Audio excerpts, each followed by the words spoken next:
Someone says something designed to get under your skin, and within 3 seconds, you feel it happening.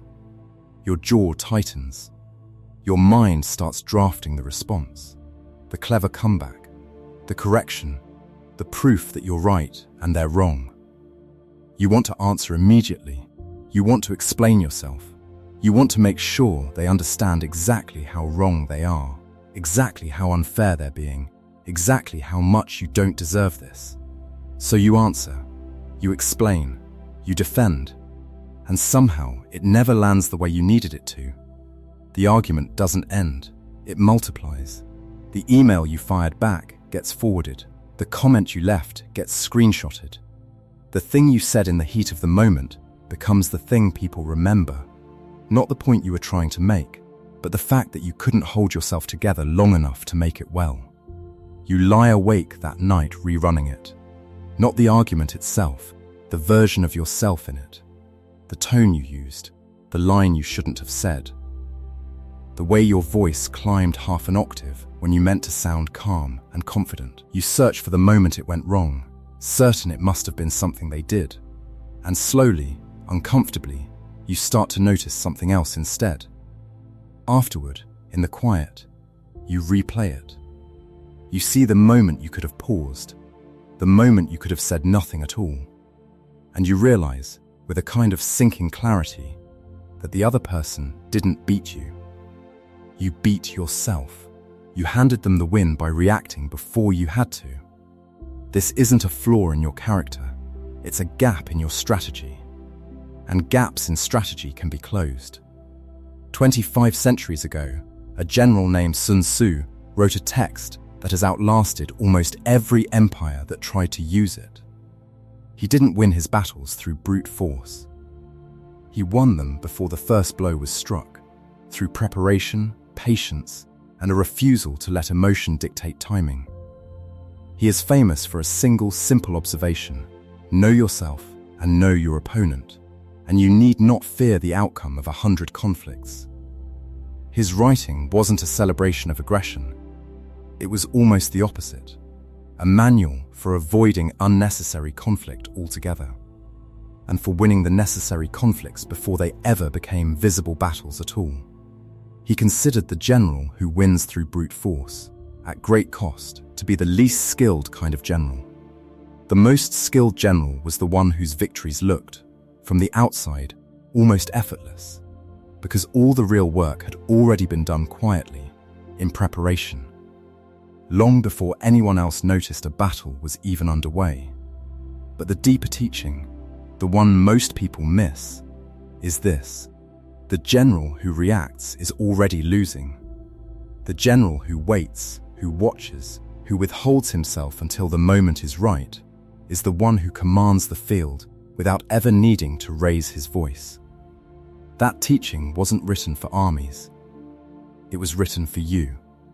In the next few minutes, you're going to walk through 6 strategic laws Sun Tzu built for the battlefield, and laws that apply with startling precision to your career, your relationships, and the war that happens entirely inside your own head. You'll learn why the person who reacts first almost always loses position, why explaining yourself is often the exact opposite of strength, and why the quietest person in the room is frequently the one actually in control of it. There's a moment coming near the end of this video where these laws get tested against the highest stakes imaginable, the moment where silence is hardest to hold and most necessary. Stay until then. That's where the real shift happens. And it's the one moment in this video most viewers say they needed to hear most. None of these 6 laws work in isolation. Each one builds on the one before it. Reading terrain sharpens your restraint. Restraint conserves your energy. Conserved energy strengthens your discipline against the enemy within. And that discipline is what lets you hold steady when the real test finally arrives. By the end, you won't just understand strategic silence as an idea. You'll have a working framework you can actually apply the next time someone tries to provoke a reaction out of you. Let's begin. #Law 1. The cost of reacting: every time you react without thinking, you pay a tax. You may not see the invoice immediately, but it comes. In the form of an apology you have to make later. In the form of a relationship that never quite recovers. In the form of a reputation quietly built over years that takes one unguarded moment to dent. Sun Tzu understood something that most people never learn. The side that responds out of emotion has already surrendered the advantage of timing. A general who charges the moment he's provoked isn't fighting a battle. He's being led into one by someone else's design.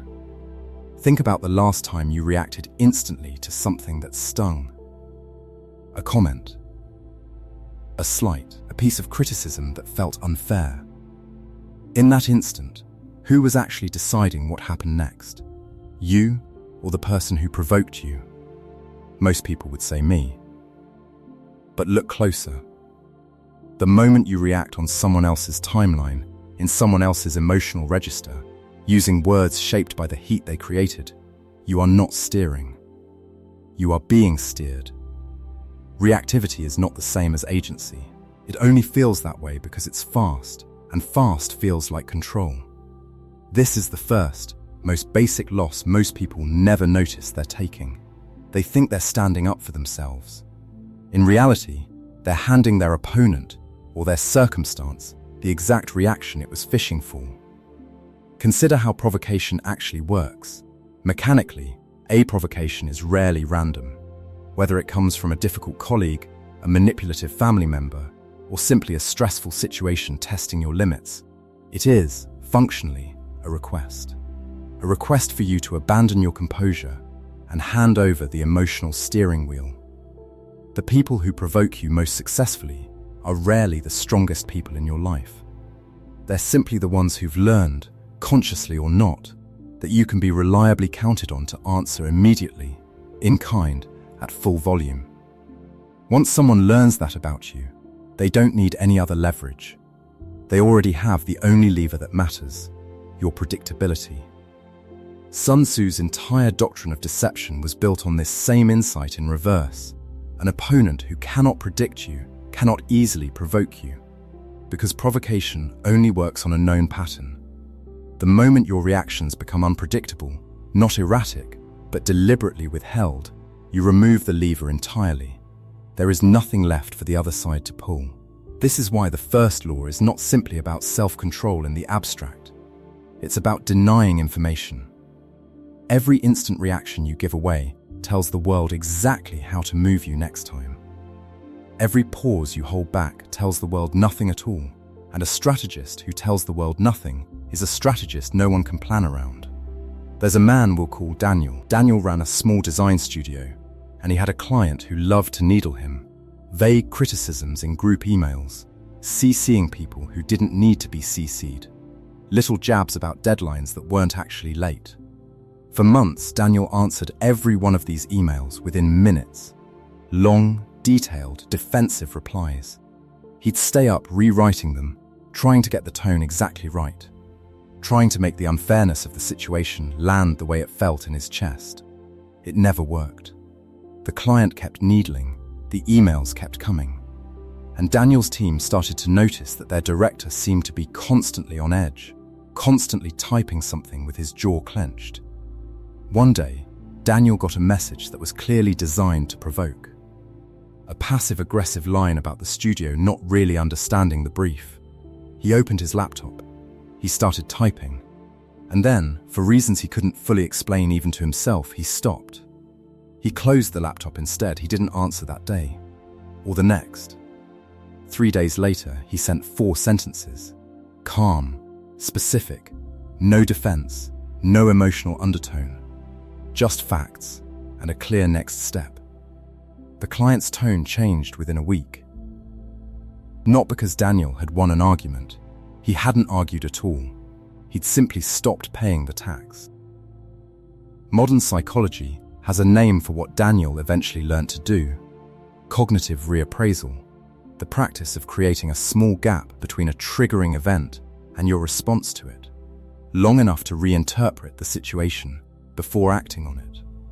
Researchers who study emotional regulation consistently find that this pause, even a brief one, changes not just how a person responds, but what options they're even able to see. Reactivity narrows your vision, a pause widens it. That's the first law. Not never respond. Respond, but on your own timeline, not the one someone else set for you. Every reaction you delay by even a few hours is a small refusal to let someone else author your next move. Notice too, that delay is not the same as avoidance. Daniel didn't ignore the client. He didn't pretend the email hadn't arrived, and he didn't quietly resent it while saying nothing forever. He simply refused to let the timing of his response be dictated by someone else's urgency. That distinction matters enormously, because avoidance is its own kind of reactivity, a flinch away from discomfort rather than a considered choice about when to engage. Strategic silence is active. It is a decision, made and remade, not a hole where a decision should have been. The cost of reacting is always higher than it looks in the moment. The cost of restraint is invisible, right up until it starts paying you back. #Law 2. The terrain you refuse to see. Sun Tzu spent enormous energy on a single idea: know the ground you're standing on. Not the ground you wish you were standing on. Not the ground you're telling yourself you're standing on. The actual ground, where the advantages are, where the weaknesses are, what is actually happening around you. Most people don't lose because their opponent is stronger. They lose because they never accurately read the terrain in the first place. They fought the battle they imagined instead of the one that was actually in front of them. This shows up constantly in ordinary life, disguised as something else, as bad luck, as other people being difficult, as circumstances being unfair. But underneath most of those complaints is a simpler explanation, a refusal to see the terrain clearly. You tell yourself a story about your job, that your effort is obviously being noticed, that promotion is only a matter of time, that you don't need to advocate for yourself because good work speaks for itself. Meanwhile, the actual terrain looks different. The people getting promoted are the ones having quiet conversations you're not having. The story in your head and the map on the ground have quietly diverged, and you didn't notice because the story felt safer to believe. You tell yourself a story about a relationship, that the distance is temporary, that the other person is just going through something, that if you wait long enough, it will return to what it was. Meanwhile, the terrain has already shifted beneath you, and everyone else can see it except you, because you're still reading last year's map. Reading terrain clearly isn't pessimism. It isn't assuming the worst. It's the discipline of seeing what is actually there instead of what you need to be there in order to feel comfortable. Terrain distorts for a very specific reason. Comfort is cheaper than accuracy. An inaccurate map that lets you sleep at night will always feel more appealing than an accurate one that demands you change something. This is why so many people can sense, faintly, that something in their life has shifted long before they admit it out loud. The evidence has been visible for months. What was missing wasn't information, it was the willingness to read it plainly. Sun Tzu's terrain wasn't only physical. He wrote about several kinds of ground: open ground, contested ground, ground you can only cross once committed. The metaphor holds because not every situation calls for the same response. Reading terrain accurately means recognizing which kind of ground you're actually on, rather than applying the same instinct to every circumstance. A conversation that calls for patience is not the same terrain as a decision that calls for speed. Confusing the two, waiting when you should move, moving when you should wait, is its own form of misreading, just as costly as ignoring the map altogether. This is uncomfortable work, because clear terrain reading often means admitting something you'd rather not admit. That the job isn't going where you hoped. That the relationship needs a direct conversation, not more patience. That the plan you've been quietly running for 2 years was built on assumptions nobody ever verified. Sun Tzu's generals sent scouts ahead of the army, not because they didn't trust their own instincts, but because instinct, left unchecked, defaults to the story that's easiest to believe. Scouting was a discipline against self-deception. You need the same discipline, not scouts on horseback, but a willingness to ask, honestly, what is actually happening here, independent of what I want to be happening? There's a man we'll call Marcus, who spent 3 years running a small logistics business, convinced that a long-standing partnership with a larger supplier was the foundation his whole operation stood on. He never questioned it. He never diversified. Every quarter, when a competitor mentioned they'd started working with a second supplier just in case, Marcus dismissed it as unnecessary caution. His story was simple. The partnership was solid, had always been solid, and would remain solid. The terrain told a different story if he'd looked. The supplier had quietly been expanding into markets that competed directly with Marcus's own clients. Meetings had gotten shorter. Response times had slowed. None of this was hidden. It was simply easier not to notice, because noticing would have meant doing the uncomfortable work of building a second relationship from scratch, while still maintaining the first.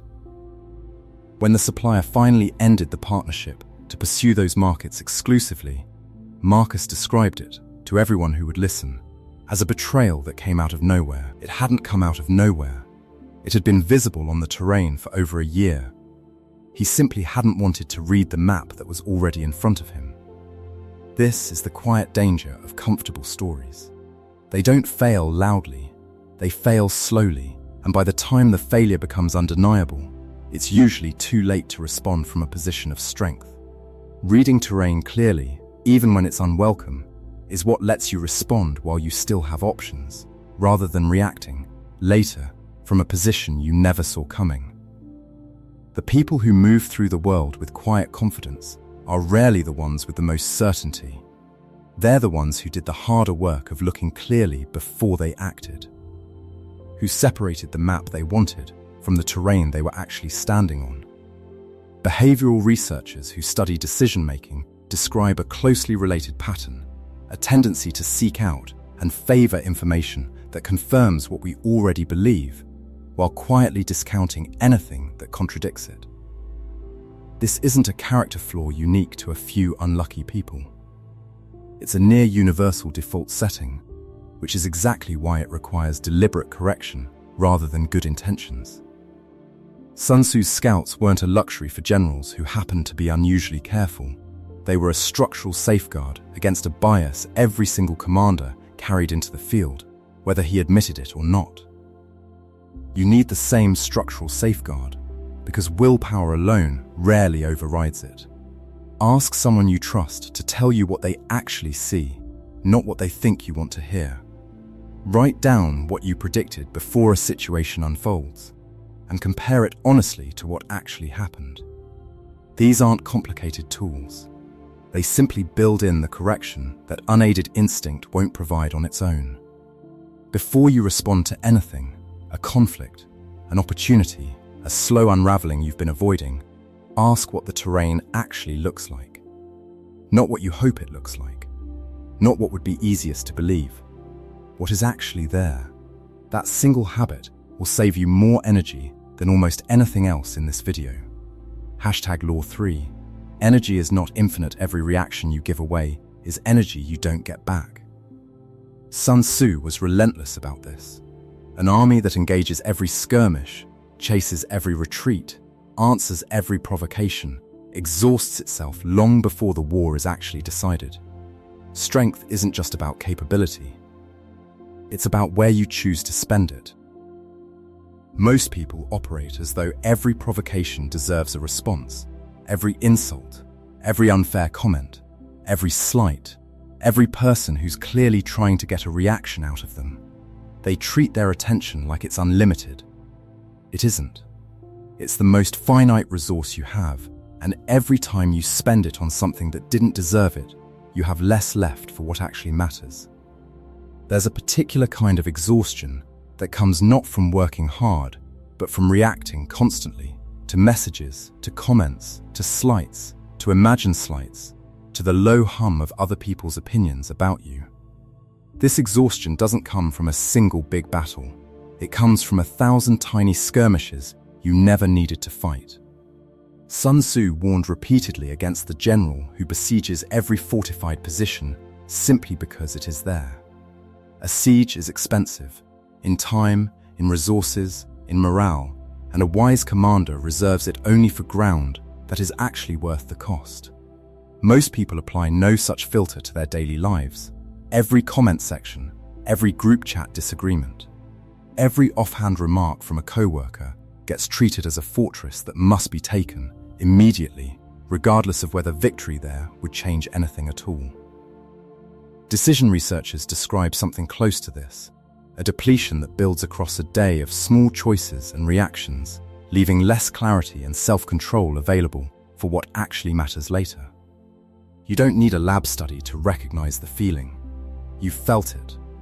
The version of yourself at 9 in the morning, composed and clear-headed, versus the version of yourself at 9 at night, snapping at someone you love over something small, not because that small thing deserved it, but because you had nothing left.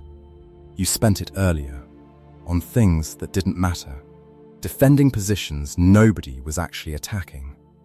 Not every comment needs correcting. Not every slight needs addressing. Not every person who is wrong about you needs to be convinced otherwise. This isn't passivity, it's triage. A general who commits troops to every minor skirmish has no army left for the battle that actually decides the war. There's a man we'll call Tomas, an operations lead at a mid-sized firm, who once prided himself on responding to everything. Every Slack message within minutes, every internal criticism with a full rebuttal, every rumor about his department with a personal correction. He believed this made him thorough. His calendar told a different story. Entire afternoons dissolved into a stream of small fires. None individually significant, all of them together leaving him with nothing left for the actual strategic work his role required. The shift began with a simple experiment. For 1 week, Tomas wrote down every impulse to respond to something before acting on it, and asked, plainly, whether the thing actually required his energy or simply wanted it. Most of it, once written down, revealed itself instantly. A comment in a meeting he didn't need to correct. A rumor that would dissolve on its own without his involvement. An email that could wait a full day with no consequence at all. By the end of the week, he'd said no silently, through simple non-engagement, to the overwhelming majority of what used to consume him. What remained was a much smaller list of things that genuinely mattered, and for the first time in over a year, he had the energy left to handle them properly. Ask yourself, before you respond to anything, does this deserve my energy, or does it just want it? Those are different questions. Plenty of things want your energy. Very few actually deserve it. The people who seem to move through conflict with the most composure aren't the ones who feel nothing. They're the ones who've become ruthlessly selective about where their energy goes. They let 90% of provocations pass through them untouched, not because they didn't notice, but because they'd already decided, in advance, what was actually worth their fire. There's a simple triage question worth carrying with you into any given day. If I respond to this, what actually changes? Not what would feel satisfying to say, what actually changes, in the terrain, in the relationship, in the outcome. If the honest answer is nothing, that's your signal. Let it pass. Save the response for something that will move the needle, because you only have so many moves in you before the day runs out. Conserve what you have. The battle that matters is coming. Make sure you still have something left when it does. #Law4. The enemy inside the gate here is the uncomfortable truth underneath everything so far. The person who provoked you was never really the problem. Sun Tzu wrote endlessly about opposing generals, opposing armies, opposing terrain. But read closely, and a quieter theme runs underneath all of it. The most dangerous enemy a general ever faces is his own undisciplined mind. Fear that makes him retreat too early, pride that makes him advance too soon, anger that makes him abandon a sound plan for the satisfaction of an immediate strike. You already know this, if you're honest. The people who've cost you the most in your life were rarely as dangerous as your own reaction to them. The email didn't ruin your week.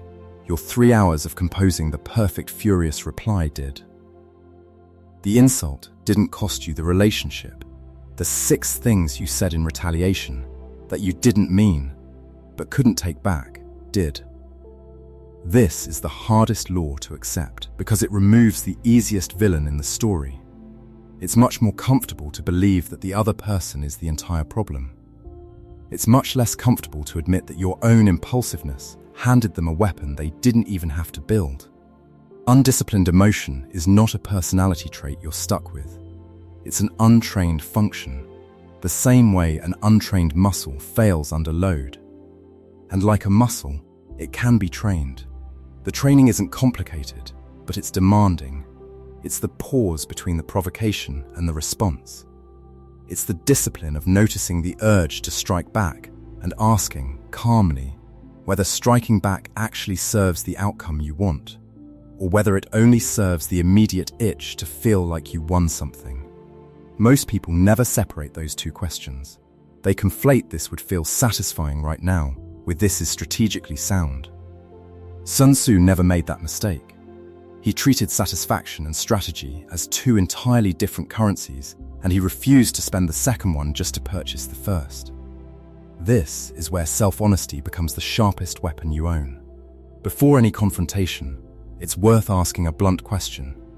Am I about to do this because it serves my actual goal, or because it will make me feel, for about 10 seconds, like I've evened the score?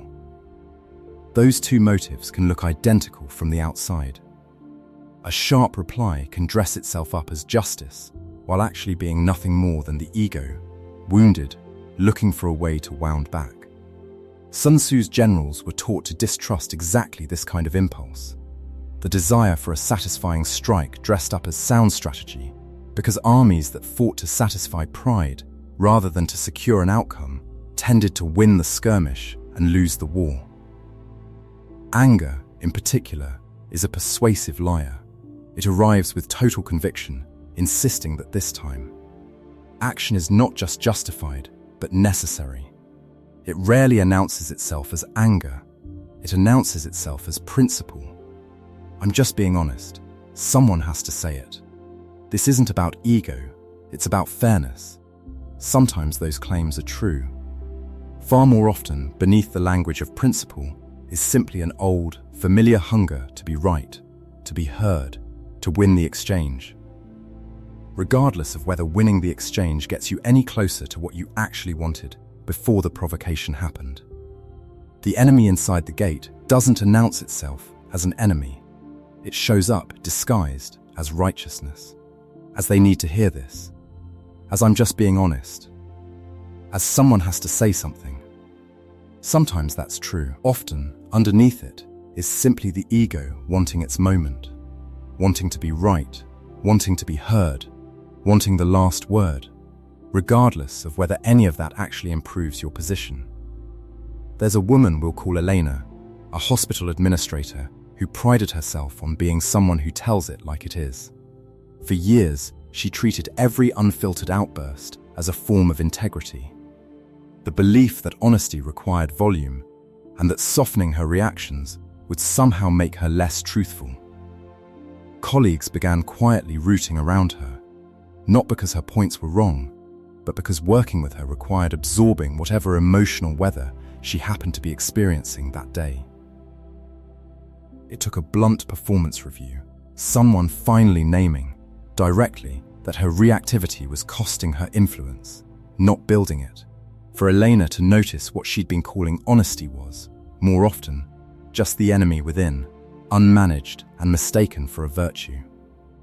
She didn't become quieter by pretending to agree with things she didn't. She became quieter by separating the truth she wanted to say from the urgency she felt to say it immediately, unfiltered, in the heat of the moment. The truth, she found, lost nothing by waiting a day. It often gained clarity. Before your next confrontation, ask which enemy you're actually fighting. The person in front of you, or the impulsive, undisciplined version of yourself that's been waiting all day for a reason to strike Master that second enemy, and the first one rarely matters as much as you thought it would. #Law 5. The moment silence has tested everything up to this point has been preparation. Reading terrain, conserving energy, naming the enemy within. These are the disciplines you build in the quiet stretches, the ordinary days, when the stakes are low enough that restraint feels manageable. But there is always a moment, and if it hasn't come yet for you, it will, when everything you've built gets tested at once. Not a minor provocation, not a small slight you can easily let pass. A moment where staying silent will cost you something real, where every instinct you have screams that this time you have to react. This time, silence isn't strength, it's surrender. This is the moment that decides everything. Picture it.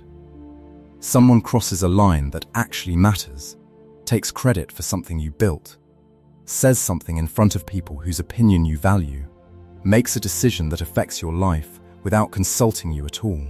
The stakes aren't imagined this time, they're real. And the temptation to abandon everything you've practiced, every pause, every ounce of restraint, arrives with enormous force, wearing the mask of justice. This time you have to say something. This time silence would make you complicit in your own erasure. This is exactly the moment Sun Tzu prepared his generals for, not the easy provocations, but the ones engineered to make discipline feel like weakness. An opponent who understands strategy doesn't try to provoke you during the calm periods. They wait for the moment the stakes are highest, because that's when your discipline is most likely to break. And when it breaks in front of an audience. There's a specific kind of pressure that only shows up at this level.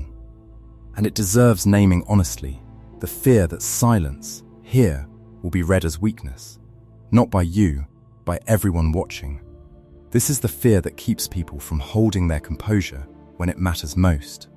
It isn't the provocation itself that breaks discipline. It's the terror of being misread. The worry that if you don't defend yourself loudly, right now, in this exact room, everyone will conclude that you had nothing to say, that you accepted the injustice, that you are, in fact, as small as the moment is trying to make you feel. This fear is almost never accurate, and it is worth naming precisely because it is so convincing in the moment. Composure under pressure is rarely read as weakness by anyone whose opinion actually matters. It's read as weakness only by the part of your own mind that's panicking, and by the person who provoked you, who has every incentive to want you to believe that story, because your panic is the exact outcome they were hoping to produce. Everyone else in the room, the people whose judgment you actually care about, tends to read composure as exactly what it is. Control. There was a woman we'll call Priya, a mid-level manager who had spent 2 years quietly building a reputation for composure, steady under pressure, never the one who lost her temper in meetings. And then, in a single quarterly review, a colleague, in front of the entire leadership team, took credit for a project Priya had spent 8 months building from nothing. Casually, confidently, as if it had always been his. Every part of Priya wanted to stand up right there and correct the record loudly, in front of everyone, with the full force of 2 years of frustration behind it. Her hands were shaking under the table. Her face was hot. This was the moment. This was exactly the kind of moment where restraint starts to feel like self-betrayal. She said nothing in the room. Not because she'd frozen, because somewhere underneath the anger, a colder, steadier part of her recognized the trap. A public argument, in that moment, wouldn't have looked like justice. It would have looked like 2 people squabbling over credit. And audiences rarely remember who was right. They remember who looked composed and who looked rattled. Reacting in that room would have cost her the exact reputation she'd spent 2 years building, at the precise moment it mattered most. She waited. 2 days. She requested a short meeting, one-on-one, with her director, not the colleague, not the room.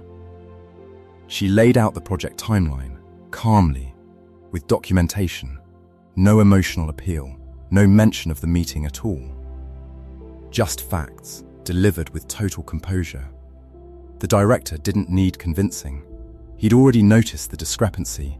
He'd simply been waiting to see how Priya would handle it.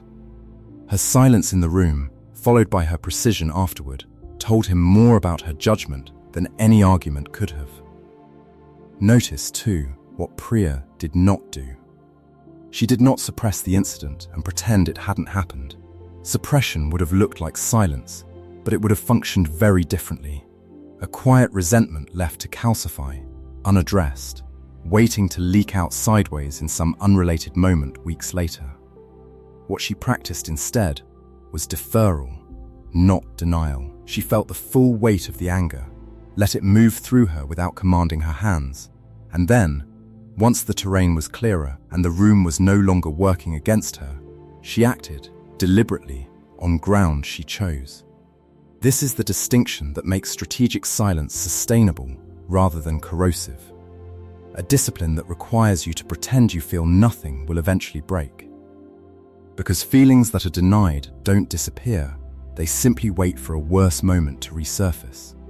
A discipline that lets you feel everything fully, while still choosing, deliberately, when and how to act on it, can be sustained indefinitely. Because nothing is being buried, it is only being sequenced. This is the law that separates people who understand strategic patience from people who merely talk about it. It's easy to be composed when nothing is at stake. The real test, the only test that actually matters, is whether you can hold that same discipline when everything in you is screaming to abandon it, when the room is watching, and when every second of silence feels, falsely, like a second of defeat. Negotiation researchers have long observed something similar in high-stakes disputes, that the party who introduces a deliberate delay before responding to an aggressive opening tends to negotiate from a stronger position than the party who answers immediately in kind. The delay isn't weakness. It signals that the delaying party isn't operating from panic. And panic is precisely the state an aggressive opening is usually designed to induce. The same dynamic that plays out across a negotiating table plays out just as precisely across a conference room, a family dinner, or a difficult conversation with someone you love. Whoever introduces the pause usually keeps more of their leverage intact. Sun Tzu never taught that a general should never fight. He taught that a general should never fight on someone else's terms, at someone else's chosen moment, in the emotional register someone else designed for him. The battle you eventually choose to have, and sometimes you will choose to have it, should be fought on ground you selected, at a time you selected, in a state of mind you controlled. This is the hardest discipline in this entire video, and it's the one that decides whether everything before it was real or just theory. When the moment comes, and it will, remember this: the reaction they're hoping for is not evidence of your strength. It's the exact outcome they were engineering. Your silence, in that moment, is not the absence of a response. It is the most calculated response available to you. Hold it, even when it costs you something in the short term. Especially then. That is precisely when it matters most. #Law 6. Water finds its own way. Sun Tzu returned again and again to a single image: water. Water has no fixed shape. It takes the form of whatever contains it, moves around whatever blocks it, and over enough time, wears down even stone. It never forces its way through an obstacle head-on if there's a path around. And yet nothing is more relentless. This is the final discipline, and it's the one that ties everything else together. The goal was never to become rigid, silent, and unmoved no matter what. Rigidity is its own kind of weakness, a plan so fixed that it shatters the moment circumstances shift. The goal is formlessness, the ability to read the terrain accurately, conserve your energy wisely, master the enemy within, and hold your composure under real pressure. And then adapt fluidly to whatever is actually in front of you, rather than forcing the situation to match a plan you made yesterday. Most people get this backwards. They think strategic discipline means becoming unshakable. The same reaction, the same composed mask, applied uniformly to every situation, regardless of what it actually calls for. But water isn't unshakable. It's endlessly responsive. It simply refuses to be rushed into a shape someone else chose for it. There's a difference between being reactive and being responsive. Reactive means someone else's action determines your next move automatically, immediately, without your judgment involved at all. Responsive means you take in the actual terrain, the actual person, the actual stakes, the actual moment. And you choose your shape deliberately, the way water finds the specific contour of whatever ground it meets. Sometimes the right response really is silence. Sometimes it's a short, calm sentence. Sometimes, after genuine reflection, it's a direct confrontation, chosen deliberately, on your terms, not extracted from you by someone else's provocation. The discipline was never respond. It was always never let someone else choose your response for you. This is what separates strategic patience from mere suppression. Suppression is holding everything in until it eventually breaks out sideways, in the wrong moment, at the wrong target. Strategic patience is choosing, consciously, where your energy goes and when. The same water that seems soft and yielding, given enough time, cuts through stone, not through force, through persistence, and through never wasting motion on a path that wasn't going to work. Formlessness also means releasing the need for every situation to resolve the way you originally planned. A rigid strategist, told the ground has shifted, keeps fighting for the plan instead of the outcome, and loses both. A fluid strategist notices the shift and adjusts the shape of the response without abandoning the underlying goal. The goal stays fixed. The form serving it stays flexible. This is precisely what separates stubbornness from discipline, even though from the outside they can look similar for a while. Stubbornness insists on one shape regardless of terrain. Discipline insists on the outcome and treats the shape as negotiable. Think of how water meets a stone in a riverbed. It doesn't announce an intention to remove the obstacle. It doesn't rage against it. Doesn't waste itself trying to force a direct path through solid rock. It simply continues moving, endlessly, taking whatever course is actually available, and given years. The stone changes shape, not the water. This is the model worth carrying forward from everything in this video. Not stillness for its own sake, not force for its own sake. Movement, chosen deliberately, applied consistently, over the kind of time horizon most people are too impatient to commit to. You don't need to become someone who feels nothing. You need to become someone who chooses, deliberately, what to do with what they feel. That's not coldness, that's command. #resolution and integration. Something changes in you once you've actually held this discipline through a real test. Not the small provocations, but the moment that genuinely mattered. The one where silence cost you something and you held it anyway. It's not that you stop feeling things. You still feel the sting of an unfair comment. You still feel your pulse rise when someone tries to provoke you. The difference isn't in the feeling, it's in what happens next. The half-second gap that used to not exist at all, and now quietly does. That gap is where all your strength actually lives. People around you notice this shift before you fully register it yourself. They notice that you don't take the bait anymore, that you don't explain yourself 3 times over, that when you do speak, it carries more weight, because it isn't diluted by 20 reactive words that came before it. Silence, used deliberately, becomes a kind of currency, and like any currency, it's worth more when you don't spend it carelessly. This is not about becoming detached from the people in your life, or cold, or unreachable. It's the opposite. The energy you stop spending on every minor skirmish is energy that becomes available for what actually matters, the people worth your full attention, the work worth your full effort. the battles genuinely worth fighting. Strategic silence isn't withdrawal from life. It's a redirection of everything you have toward what deserves it.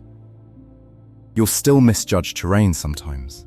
You'll still feel the old impulse rise up, sharp and immediate, demanding to be acted on. That impulse doesn't disappear just because you've read 6 laws in a video.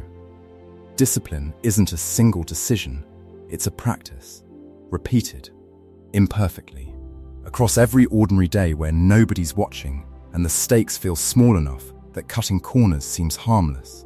But each time you hold the pause instead of collapsing into the reaction, the pause gets a little easier to find next time. Each time you read the actual terrain instead of the story you wanted to be true, your judgment sharpens a little further. Each time you conserve your energy instead of spending it on a fight that didn't deserve it, you arrive at the fights that matter with more left in reserve than almost anyone around you. There will be setbacks. There will be days you catch yourself 3 sentences into a reactive email before you remember any of this. That isn't proof the discipline failed. It's simply evidence that you're still in training. The same way a general doesn't abandon strategy after a single lost skirmish. What matters is the trend, not the perfect record. Whether, over months, the gap between provocation and response keeps widening. Whether the terrain keeps getting easier to read honestly. Whether the energy you once spent on things that didn't deserve it keeps freeing up for the things that do. And there is a quieter reward buried inside all of this. One that rarely gets mentioned. The people who practice this discipline consistently tend to report something unexpected. Not just better outcomes, but a kind of internal quiet they hadn't felt in years. The constant low-grade churn of reactivity, the mental energy spent rehearsing comebacks and refighting old arguments in the shower, simply stops. What replaces it isn't emptiness, it's spaciousness, room to think clearly, to notice what's actually happening, to choose rather than flinch. That spaciousness is not a side effect of the discipline. It is, in many ways, the entire point. You may notice too that this discipline changes how conflict finds you in the first place. People who provoke others reliably tend to look for reliable targets, the people whose reactions they can predict, whose buttons they know exactly how to press. As you become less predictable, less immediately reactive, you become a less appealing target for that kind of provocation altogether. Not because you've become unreachable, but because the payoff the provoker was hoping for simply isn't there anymore. Much of the conflict that used to find you will start finding someone else instead, someone who still answers on command. This is what quiet command actually looks like. Not the loudest person in the room, not the person with the sharpest comeback, the fastest retaliation, the most airtight argument delivered in the heat of the moment. The person others quietly begin to trust with the hardest conversations, the highest stakes decisions, the situations where composure actually matters, because they have watched you hold it under real pressure when it would have been so much easier not to. Sun Tzu never promised that restraint would make conflict disappear. He promised something more useful, that the general who masters himself first rarely has to fight the battles that lesser generals stumble into by accident. Most of the conflict you've absorbed in your life wasn't inevitable. It was invited, unknowingly, by a reaction you didn't have to give. You don't need to become invulnerable. You need to become deliberate. That shift, small, private, and almost invisible from the outside, is the entire war. And it is one you are fully capable of winning, not through force, but through the quiet, accumulating weight of every moment you chose not to react. If you've made it this far, you already understand something most people never will, that the loudest response is rarely the strongest one, and that the person who stays composed under real pressure is usually the one actually in control of the outcome. This isn't a discipline you master once and keep forever. It's a practice, one you'll return to, get wrong, and return to again, the same way every strategist before you has. There will be days the old reflex wins, There will be moments the pause arrives a beat too late, and you'll say the thing you wish you'd held back. That's not failure. That's simply what training looks like. In real time. In a life that doesn't pause to let you rehearse. If this way of thinking resonated with you, consider staying close to this channel. Not because there's anything to buy or sign up for, just because this is a discipline easier to build alongside others who are practicing it too, watching the same principles from different angles, applying them to different corners of their own lives. Come back for the next one. Bring the pause with you. Because in the end, the lesson was never complicated, even if it's hard to live. Never react. Let your silence do the work.